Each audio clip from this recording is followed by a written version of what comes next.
তারেক রহমানের নেতৃত্বে দল ও সরকার সুসংগঠিত হবে এবং সেই পথেই সফলতা আসবে বলে আশা করছেন বিএনপি মহাসচিব মির্জা ফখরুল ইসলাম আলমগীর। বিভিন্ন জায়গায় কার্যক্রম নিষিদ্ধ আওয়ামী লীগের অফিস খোলা অপ্রত্যাশিত বলেও মন্তব্য করেন তিনি। স্থানীয় সরকার নির্বাচন প্রসঙ্গে মন্ত্রী বলেন, কিছু প্রথা মেনে যথাসময়ে ভোট হবে। জাতীয় নির্বাচনের পর আজই প্রথম নয়াপল্টনে কেন্দ্রীয় কার্যালয়ে গিয়ে এসব কথা বলেন মির্জা ফখরুল। বিস্তারিত মাহিলা ইসলামের রিপোর্ট।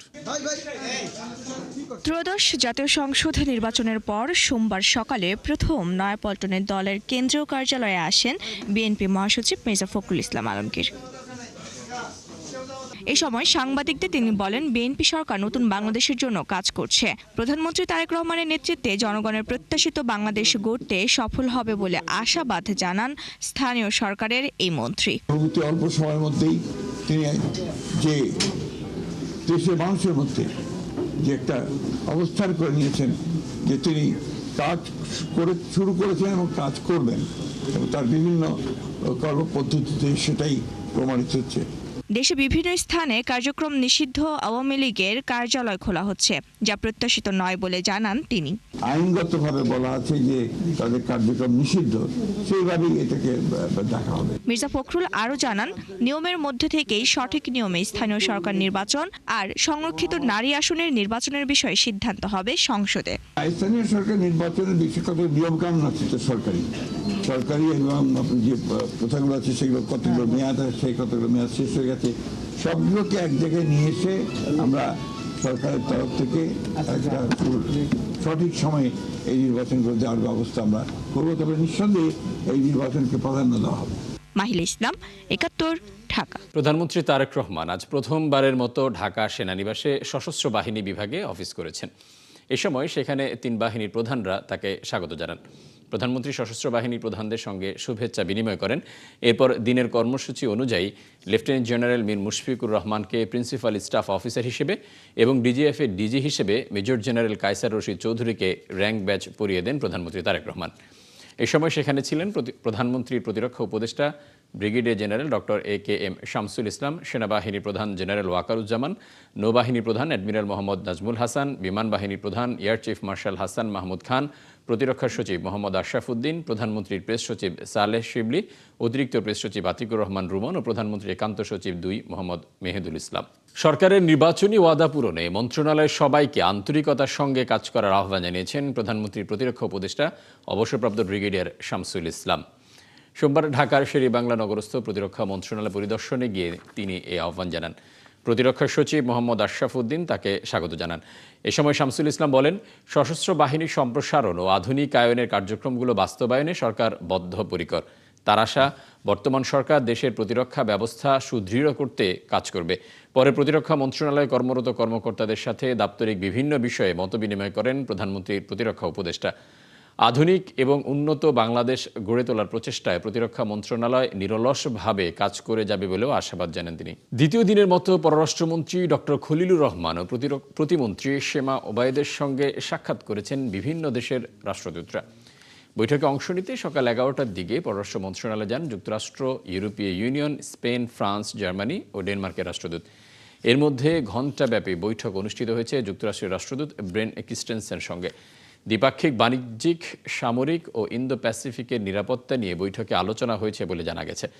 এখন বৈঠক শেষ হয়েছে। ইউনিয়নের রাষ্ট্রদূত মাইকেল মিলারের সঙ্গেও ধারাবাহিকভাবে বৈঠক অনুষ্ঠিত হয়েছে জার্মানি, ফ্রান্স, স্পেন ও ডেনমার্কের রাষ্ট্রদূতের সঙ্গে। দর্শক, এই মুহূর্তে পররাষ্ট্র মন্ত্রণালয় থেকে আমাদের সাথে যুক্ত হচ্ছেন সহকর্মী সুফিয়ান ফারাবি। আমরা যাচ্ছি তার কাছে।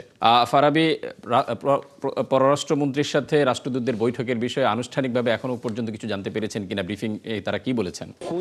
কোন বিষয়গুলো নিয়ে আলোচনা হয়েছে সে আমরা এখনো পর্যন্ত কোনো কিছু জানতে পারিনি। তবে এখন পর্যন্ত যুক্তরাষ্ট্রের রাষ্ট্রদূত ব্রেন ক্রিস্টেনসেন তিনি দেখা করেছেন এবং ইউরোপিয়ানের রাষ্ট্রদূত মাইকেল মিলার নেতৃত্বে জার্মানি, ফ্রান্স, নরওয়ে, সুইডেন এবং এই সহ ফ্রান্স সহ আরো দেশের রাষ্ট্রদূতরা তারা পররাষ্ট্রমন্ত্রী এবং প্রতিমন্ত্রীর সঙ্গে সাক্ষাৎ করেছেন। এবং সাক্ষাতের পরে মাইকেল মিলার আমাদের সঙ্গে কথা বলেছেন। তিনি যেটি আমাদেরকে জানিয়েছেন যে বাংলাদেশের বিগত রেখেছে তথা আইন বিচার এই বিষয়গুলোকে বিশেষ অগ্রাধিকার দিয়ে এগুলো করার বিষয়ে পররাষ্ট্রমন্ত্রীর সঙ্গে তারা কথা বলেছেন এবং তারা প্রত্যাশা করছেন যে ইউরোপীয় ইউনিয়নের ভুক্ত দেশগুলোর সঙ্গে বাংলাদেশের সম্পর্ক আগামীতে আরো জোরালো হবে। আমাদের পক্ষ থেকে জানতে চাওয়া হয়েছিল যে জিএসপি সুবিধার বিষয়টি, তবে সেই বিষয়গুলো সহ অন্য যেসব বিষয়গুলো রয়েছে সেগুলোকে এখনই মন্তব্য করতে চাননি। তারা বলছেন যে আসলে এখন বিষয়গুলো আলোচনা টেবিলে রয়েছে এবং আজকে আনুষ্ঠানিকভাবে প্রথম মিটিং শুরু হলো, তো এই বিষয়টি পরবর্তীতে তারা আমাদেরকে জানাবেন। এই ছিল পররাষ্ট্র মন্ত্রণালয় থেকে আমার কাছে সর্বশেষ তথ্য। ফারাবি, আপনাকে অসংখ্য ধন্যবাদ। দর্শক, পররাষ্ট্র মন্ত্রণালয় থেকে আমাদের সাথে যুক্ত ছিলেন সহকর্মী সুফিয়ান ফারাবি। আন্তর্জাতিক অপরাধ ট্রাইব্যুনালের নতুন চিফ প্রসিকিউটরকে শুভকামনা জানিয়ে তাকে সব ধরনের সহায়তার আশ্বাস দিয়েছেন বিদায়ী চিফ প্রসিকিউটর তাজুল ইসলাম। ট্রাইব্যুনালে সব মামলার ন্যায্য বিচার হবে বলেও আশা করেন তিনি। দুপুরে ট্রাইব্যুনালে শেষ কর্মদিবসে সাংবাদিকদের এসব কথা বলেন সদ্য বিদায়ী সাবেক এই চিফ প্রসিকিউটর। এতদিন প্রসিকিউশন সততা ও নিষ্ঠার সাথেই কাজ করেছে বলে জানান তিনি। গুম খুন নির্বিচারে গুলি করে মানুষ মারার দিন যেন আর ফিরে না আসে সেই প্রত্যাশাও করেন তাজুল ইসলাম।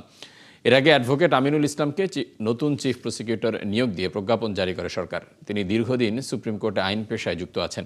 সাবেক প্রধানমন্ত্রী ও বিএনপি চেয়ারপারসন বেগম খালেদা জিয়ার আইনজীবী ছিলেন আমিনুল ইসলাম। নতুন চিফ প্রসিকিউটরকে স্বাগতম জানাই। তার প্রতি আমার শুভেচ্ছা থাকবে। তিনি যাতে আমাদের যে রেখে যাওয়া যে অসমাপ্ত দায়িত্ব সেটা পালনে তিনি সফল হন। বাংলাদেশের যে গণমানুষ যারা জুলাই আগস্টে রক্ত দিয়েছিলেন, জীবন দিয়েছিলেন, অঙ্গহানির শিকার হয়েছিলেন, তাদের যে চলমান বিচার প্রক্রিয়া আছে, আমি আশা করি নতুন চিফ প্রসিকিউটরের নেতৃত্বে এই ট্রাইব্যুনালে সেই বিচার প্রক্রিয়া অব্যাহতভাবে সুন্দরভাবে পরিচালিত হবে। একই সাথে গত 15 বছরের যে গুম এবং খুনের যে বিচারগুলো এখানে চলমান আছে সেগুলোর বিচার ভালো মতো এখানে চলমান থাকবে। শতাধিক গুম খুনের অভিযোগে জিয়াউল আহসানের বিরুদ্ধে মামলায় সাবেক সেনাপ্রধান ইকবাল করিম ভূঁইয়ার জবানবন্দির বিপরীতে আসামি পক্ষের তৃতীয় দিনের জেরা 1 মার্চ। আন্তর্জাতিক অপরাধ ট্রাইব্যুনাল 1-এর বিচারক আদেশ দিয়েছেন। একই ট্রাইব্যুনালে জাসদ সভাপতি হাসানুল হক ইনু মামলার সাফাই স্বাক্ষর গ্রহণ আগামী 10 মার্চ। এছাড়া ট্রাইব্যুনাল 2-এ 24 জুলাইয়ের মানবতা বিরোধী অপরাধ মামলায় আওয়ামী লীগের সাধারণ সম্পাদক ওবায়দুল কাদের, যুবলীগ ছাত্রলীগ সভাপতি সেক্রেটারি সহ 7 জনের বিরুদ্ধে স্বাক্ষর গ্রহণের কথা রয়েছে। গেল সপ্তাহে তদন্ত কর্মকর্তার কাছে শহীদ ওসমান হাদির দেয়া জবানবন্দি সাক্ষ্য হিসেবে গ্রহণ করেছে ট্রাইব্যুনাল। রাজধানীর রায়ের বাজারে গ্যাস লিকেজ থেকে আগুনে একই পরিবারের 4 জন দগ্ধ হয়েছেন। তাদেরকে জাতীয় বার্ন প্লাস্টিক সার্জারি ইনস্টিটিউটে ভর্তি করা হয়েছে। রোববার দিবাগত রাত 3:45টার দিকে রায়ের বাজার মুক্তি সিনেমা হলের সামনে জিহাদ স্টোর জাহানারা ভিলা ভবনের নিচতলার ভাড়া বাসায় এই দুর্ঘটনা ঘটে। দগ্ধরা হলেন শেখ নেমান, তার স্ত্রী পিঙ্কি আক্তার, ছেলে সানাফ শেখ মাইয়ান ও শ্যালক রিয়াদ হাসান অপু। পরিবারের সদস্যরা জানান, রাতে সেহরির জন্য রান্নাঘরে চুলা জ্বালানোর সময় বিকট শব্দে বিস্ফোরণ ঘটে। তাদের ধারণা গ্যাস লিকেজ হয়ে জমেছিল। চিকিৎসকরা জানান, 4 জনের মধ্যে পিঙ্কির অবস্থা সবচেয়ে আশঙ্কাজনক। শিশু মাইয়ান ও তার বাবা নোমানকে হাই ডিপেন্ডেন্সি ইউনিটে রাখা হয়েছে। সেহরির সময় ওনারা রান্না করতে গিয়ে হয়তোবা গ্যাস লাইন লিকেজ ছিল, বদ্ধ গ্যাস থেকে অগ্নিদগ্ধ হন এবং সবাই অগ্নিদগ্ধ হয়ে আমাদের কাছে আসার পরে আমরা আমাদের প্রোটোকল অনুযায়ী ওনাদেরকে ভর্তি দিয়ে এবং চিকিৎসা শুরু করি। তো এর মধ্যে একজনের 75% পুড়েছে, বাকি একজনের 25 এবং 24, আরেকজনের 7%। আমরা ছিলাম মোহনগঞ্জ। হ্যাঁ, আমি সেহরি খায় ওঠার পরে আমার বাসায় ফোন গেছে। ফোন যাওয়ার পরে আসছি, আইসা দেখি অবস্থা। যখনই সে ফায়ার করছে, ফায়ার করার সাথে সাথে পুরা জ্বলে গেছে। পুরা একটা রুম ছিল, একটা রুম পুরা অলরেডি ব্লাস্ট হয়ে আগুন লেগে গেছে। চট্টগ্রাম মহানগরীর একটি আবাসিক ভবনের 3 তলায় গ্যাস লাইনের বিস্ফোরণে দগ্ধ হয়েছে শিশুসহ 9 জন। দর্শক, এই নিয়ে বিস্তারিত জানাতে এই মুহূর্তে আমাদের সাথে চট্টগ্রাম মেডিকেল কলেজ হাসপাতাল থেকে সহকর্মী রাজীব বড়ুয়া রয়েছেন। আমরা তার কাছে যাচ্ছি। রাজীব, এই মুহূর্তে দগ্ধদের অবস্থা কেমন এবং চিকিৎসকরা বা কি বলছেন? চিকিৎসকরা আসলে শুরুতে বলেছিলেন যে আসলে যারা অগ্নিদগ্ধ হয়েছেন তাদের সবার অবস্থা আশঙ্কাজনক, কেননা এখানে 25% থেকে শুরু করে 100% পর্যন্ত পুড়ে গেছেন। এখানে মোট 9 জন আহত সকালবেলা এসছেন, যাদের মধ্যে 3 জন 100%, একজন 80%, 2 জন 45%, 2 জন 25% এবং একজন 20%। এবং এখানে প্রায় শিশু রয়েছে 3 জন এবং শিশুদের ডাক্তাররা বলছেন যে 10%-এর উপরে বার্ন হলে তারা আসলে আশঙ্কাজনক অবস্থায় থাকেন।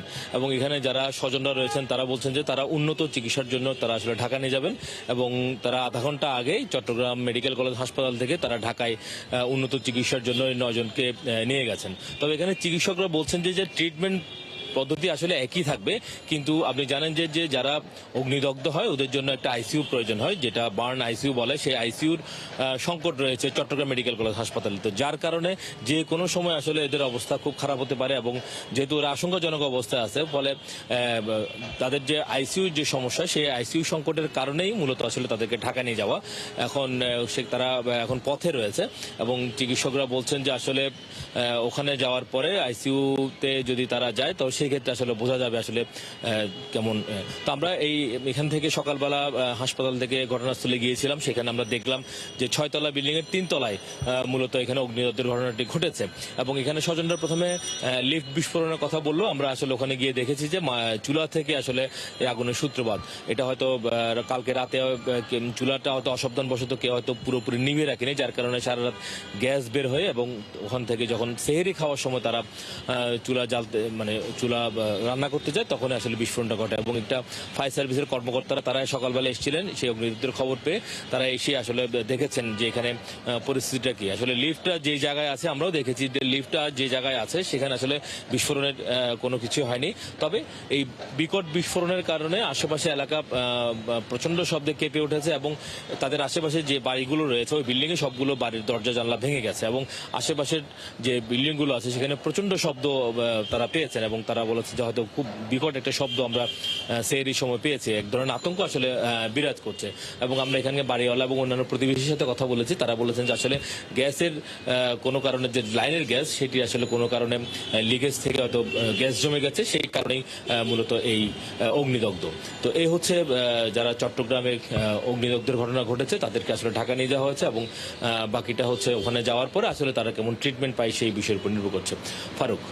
রাজীব, আপনাকে অসংখ্য ধন্যবাদ। দর্শক, চট্টগ্রাম থেকে জানাচ্ছিলেন সহকর্মী রাজীব বড়ুয়া। আমরা যাচ্ছি পরবর্তী প্রসঙ্গে। মোবাইল চুরিকে কেন্দ্র করে দুই পরিবারের দ্বন্দ্ব। ঘটনার জেরে কদমতলীর শিশু রিফাতকে বাসায় ডেকে নিয়ে হত্যা।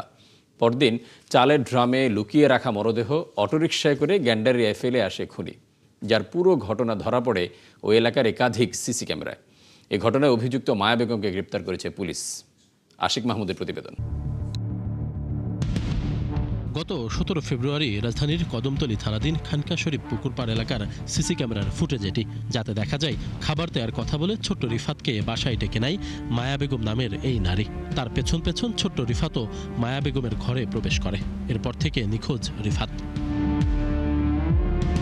এই ঘটনার পরদিন মায়া বেগম বাসা থেকে ড্রামে ভর্তি রিফাতের মরদেহ অটোরিকশায় করে নিয়ে যায়, ফেলে আসে গ্যান্ডারিয়া থানাধীন লোহারপুল এলাকার ময়লার স্তূপে। ওই দিন রাতে পরিবারের সদস্যরা রিফাতের মরদেহ শনাক্ত করে। স্বজনরা বলছেন, মোবাইল চুরিকে কেন্দ্র করে মায়া বেগমের সাথে দ্বন্দ্ব ছিল তাদের। আমার ছেলে আগে আমার ছেলেকে গায়েব করে নিয়েছে, আমি কি করবো এখন? ছেলে লাগে তো আমার উচিত ছিল, আমার ছেলে না মারি। আমাদের মোবাইল একটা চুরি হয়েছে, মোবাইলটা ওই মহিলা চুরি করছে, মোবাইলের জের নিয়ে আমার ছেলের খুন করছে। তারেক রহমান আমার কাছে এটাই অনুরোধ, সবার কাছে অনুরোধ, দেশবাসীর কাছে একটাই অনুরোধ, আমি এই মহিলার ফাঁসি চাই। রিফাতকে পরিকল্পিতভাবে হত্যা করে মায়া বেগম নিজেই নিখোঁজের নাটক সাজায় বলেও জানায় স্বজনরা। ওনারা খুঁজতেছে, আমাদের সাথে বলতেছে কি তোর বাইরে খোঁজ পাওয়া যাবি, কে নিচে এনতেন এডি বলতেছে, আমার যে নিচে নিচে পাওয়া যাবি। এরপরে যে বলতেছে দোয়া কর, ইয়ে কর, নামাজ পড়ে এনতেন এডি কয়ে রাখছে আমার। তারাও আমাদের সাথে এমন ভাবে চলছে, মানে আমার নাতিরে ফাই যাইব, তোমরা টোক সমস্যা না, আল্লাহ যদি বাঁচা, আমার নাতিরে যদি পায় আমি মসজিদে 20 টাকা দিব, আর হেও কইতে আছে। কদমতলীর খানকা শরীফ পুকুরপাড় এলাকায় সবার প্রিয় ছিল রিফাত। তার এমন করুণ মৃত্যু কিছুতেই মানতে পারছে না এলাকাবাসী। সবার দাবি সর্বোচ্চ শাস্তি হোক খুনির।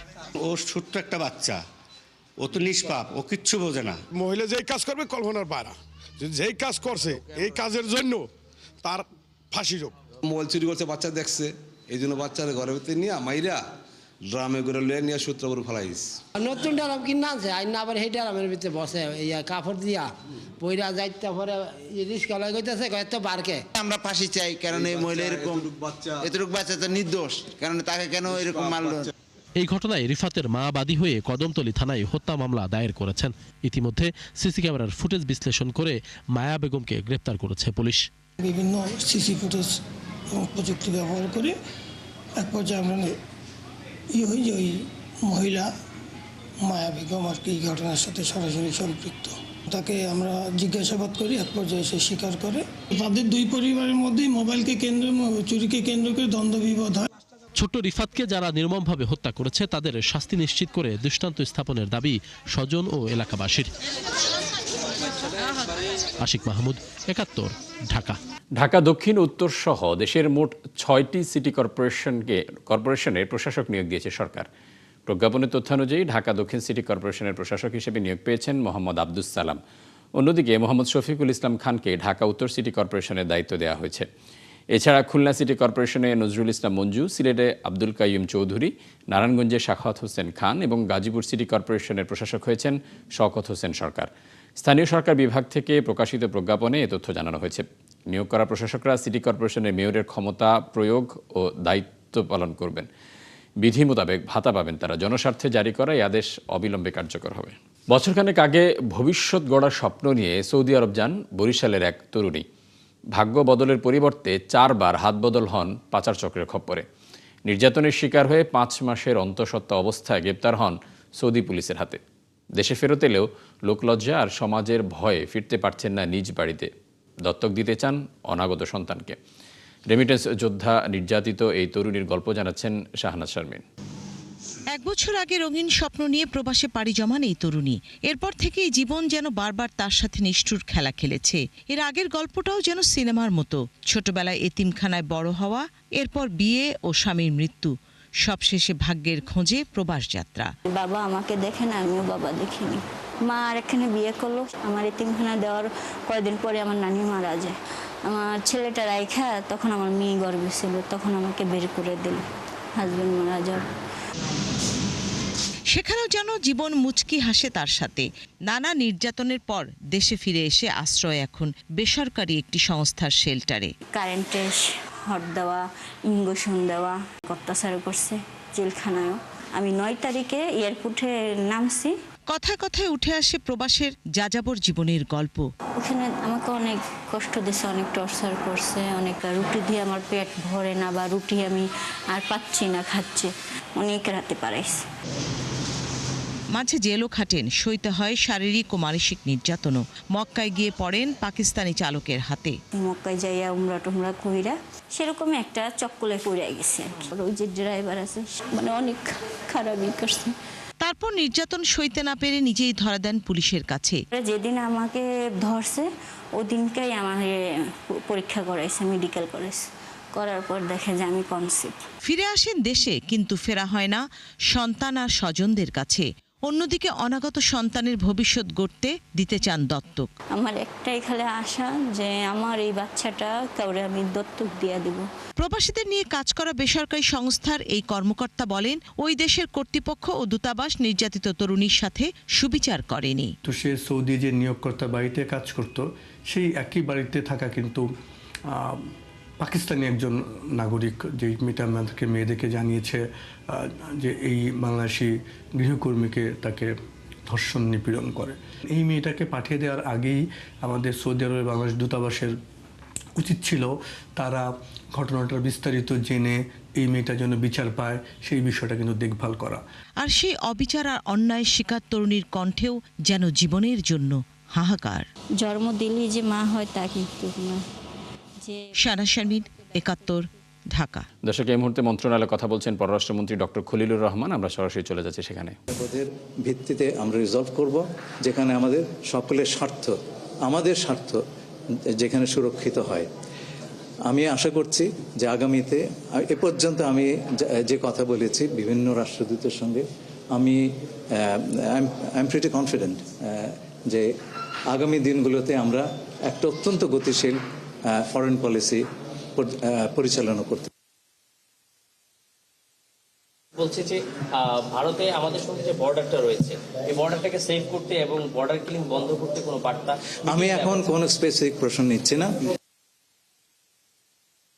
হয়েছে সেগুলো হচ্ছে সৌজন্যমূলক, বন্ধুত্বমূলক সাক্ষাৎকার।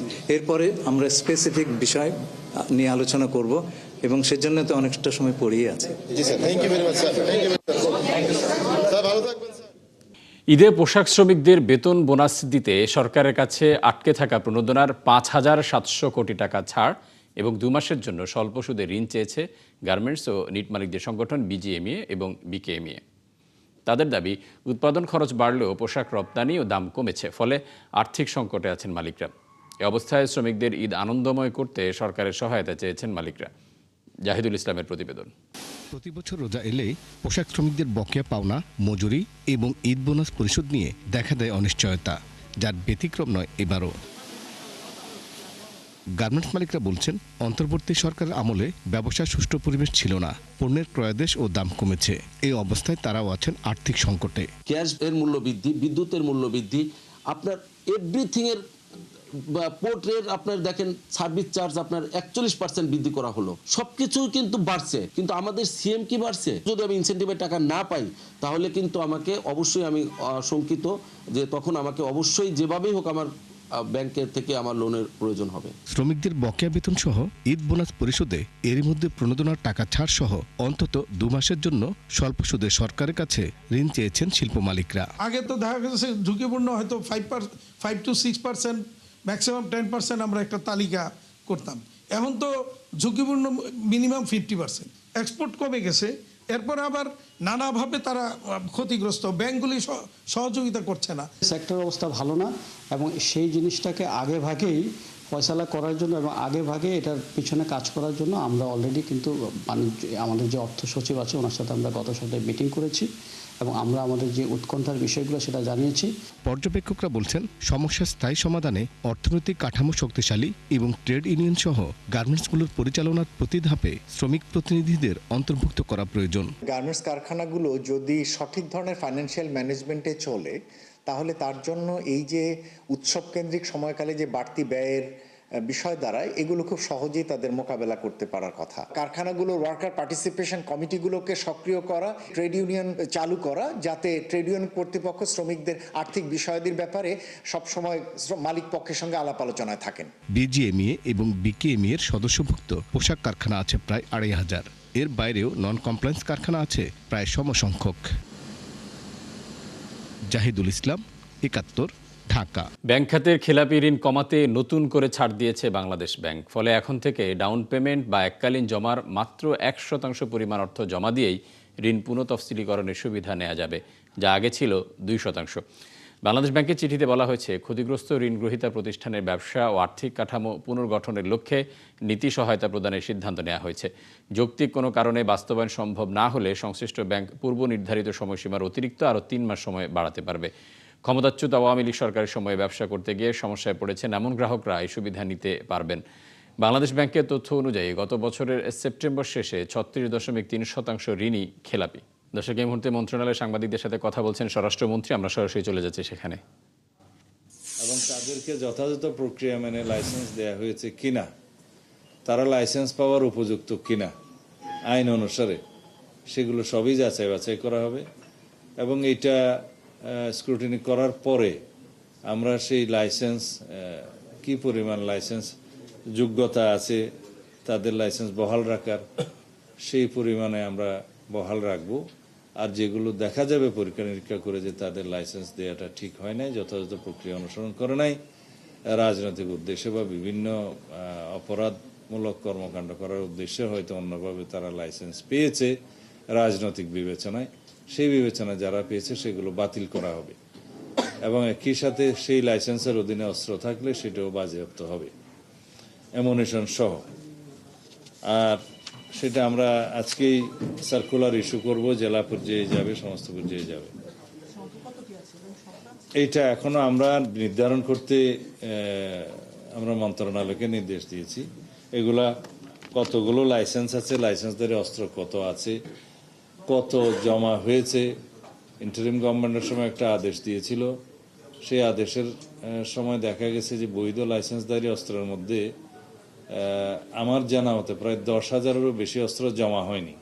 তো এটা আইনানুগভাবে অবৈধ হয়ে গিয়েছে, সেগুলো উদ্ধারের ব্যবস্থা করতে হবে এবং সেই ব্যাপারে মামলাও করা যেতে পারে।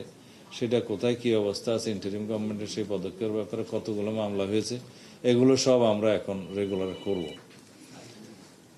আর পুলিশের সব পর্যায়ে আমাদের জনবলের অভাব আছে। এখন আপাতত ইমিডিয়েটলি আমরা 2,701 জন কনস্টেবলের পদ খালি আছে, সেটা জরুরি ভিত্তিতে নিয়োগের জন্য আগের বিদ্যমান প্রক্রিয়ায় 2701 সেটা আমরা নির্দেশ দিয়েছি, সেটা শুরু হবে। আর পাসপোর্ট নিয়ে প্রায় সময় জনগণের পক্ষ থেকে বিভিন্ন রকমের অভিযোগ আসে, ইদানিং অবশ্য কম, যেটা ই পাসপোর্ট হয়ে যাওয়ার পরে, আগে মেশিন রিডেবল পাসপোর্টের সময় ছিল। তা হচ্ছে আমাদের জনসংখ্যার অধিকাংশই এখনো অনলাইনে ইলেকট্রনিক ভাবে অ্যাপ্লিকেশন করতে অভ্যস্ত নয়, সেই জন্য কারো কারো সহযোগিতা নিতে হয়। কোনো যারা আছে আর কি অনলাইনে কাজ করে, কিছু এটাও একটা পেশার সৃষ্টি হয়েছে যে তারা এই কাজগুলো করে নিজেরা কিছু আয় রুজির ব্যবস্থা করে এবং সহায়ক হিসেবে কাজ করে। কিন্তু তাদের মাধ্যমে এমনকি পাসপোর্ট অফিসের কিছু লোকজন তাদের যোগসাজশে জনগণের মধ্যে একটু ভোগান্তির সৃষ্টি হয়, সেটা এখনো আছে, অভিযোগ পাওয়া যায়। সেটা নিরসন করার জন্য আমরা আজকে আলোচনা করে একটা পন্থা বের করেছি, সেটা পরীক্ষামূলকভাবে আমরা দেখতে পারি আগে ঢাকা এবং বিভিন্ন বিভাগীয় শহরের পাসপোর্ট অফিসগুলোতে সেটা আমরা পরীক্ষা করে আমরা যদি সেটা চালু করি তাহলে ভবিষ্যতে সেটা সারা দেশে আমরা করতে পারবো। সেটা হচ্ছে আমরা অনেক সময় যেমন দেখি যে রেজিস্ট্রি অফিসের বাইরে যেমন দলিল লেখক থাকে, তাদের রেজিস্ট্রেশন থাকে। দর্শক, সংবাদ সংযোগ এই ছিল এখনকার মতো। সরাসরি সংবাদ অনুষ্ঠান দেখতে চোখ রাখুন ৭১ ফেসবুক পেজ এবং সাবস্ক্রাইব করুন ৭১ ইউটিউব চ্যানেলে। থাকুন ৭১-এর সাথে।